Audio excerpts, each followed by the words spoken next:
Hutan sunyi senyap. Sinar matahari mengintip di antara dedaunan. Angin sepoi-sepoi menggoyangkan ranting-ranting pohon. Sepertinya hari biasa saja, tapi ada sesuatu yang bergerak di balik bayangan. Seekor makhluk kecil berbulu lebat melesat cepat ke atas batang pohon. Ia berhenti sejenak. Matanya yang tajam mengamati sekeliling.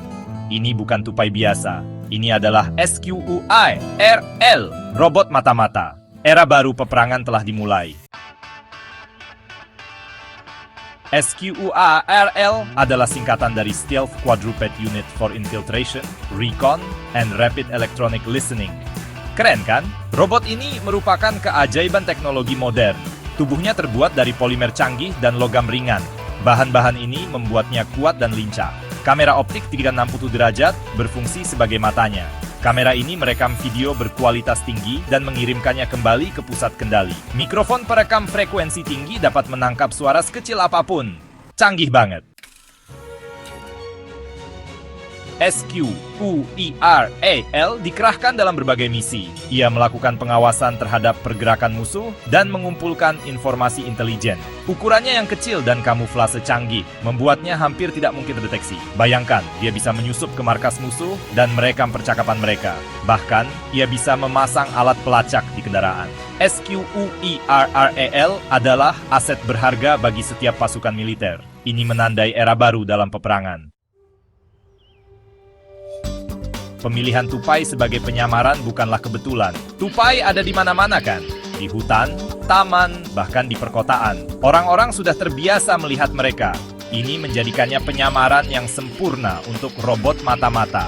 Tupai juga sangat lincah. Mereka bisa memanjat pohon, melompat jauh, dan masuk ke tempat-tempat sempit.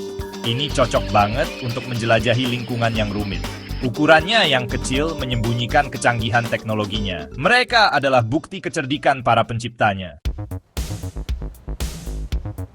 Bagian 5, dari fiksi menjadi kenyataan. Mata-mata hewan semakin banyak. Ide tentang mata-mata hewan bukanlah hal baru. Buku dan film sudah lama mengeksplorasi konsep ini. Tapi kemajuan terbaru dalam robotika dan kecerdasan buatan membuat ide ini semakin nyata. DARPA, Badan Penelitian Militer AS, telah mengembangkan drone seukuran serangga selama bertahun-tahun. Drone ini bisa digunakan untuk pengawasan, pengintaian, bahkan serangan yang ditargetkan. Batas antara fiksi ilmiah dan kenyataan semakin kabur. Seru ya? Bagian 6. Tupai di antara kita, penggunaan untuk sipil. Teknologi di balik SQUIRL juga berpotensi untuk mengubah kehidupan masyarakat sipil. Bayangkan, robot ini digunakan untuk operasi pencarian dan penyelamatan. Mereka bisa menjelajahi bangunan yang runtuh dan menemukan korban selamat. Mereka bisa memantau populasi satwa liar di daerah terpencil. Bahkan, mereka bisa membantu pengiriman paket di perkotaan. Kemungkinannya tak terbatas.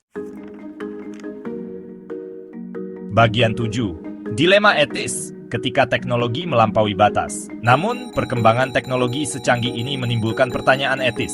Apa yang terjadi jika robot-robot ini jatuh ke tangan yang salah? Mungkinkah mereka digunakan untuk spionase atau bahkan pembunuhan? Potensi penyalahgunaan sangat besar. Ada juga pertanyaan tentang kesejahteraan hewan. Beberapa orang berpendapat bahwa penggunaan robot yang menyamar sebagai hewan dapat membuat orang tidak peka terhadap hewan asli. Kita harus berhati-hati.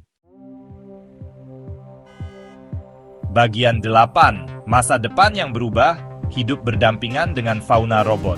Terlepas dari kekhawatiran ini, pengembangan robot hewan kemungkinan akan terus berlanjut. Seiring kemajuan teknologi, robot ini akan menjadi semakin canggih dan mirip aslinya. Kita mungkin akan segera hidup di dunia di mana sulit untuk membedakan antara makhluk hidup dan buatan. Ini menimbulkan pertanyaan mendalam tentang hubungan kita dengan teknologi dan alam. Kita sedang memasuki wilayah yang belum dipetakan. Bagian 9. Era baru peperangan. Pengembangan SQUIRL dan teknologi serupa menandai era baru peperangan. Medan perang masa depan mungkin dipenuhi oleh kawanan makhluk robot. Robot-robot ini akan sulit dideteksi dan bahkan lebih sulit dikalahkan. Ini meningkatkan taruhan konflik dan membuat konsekuensi perang menjadi lebih mengerikan. Apa artinya ini bagi masa depan umat manusia?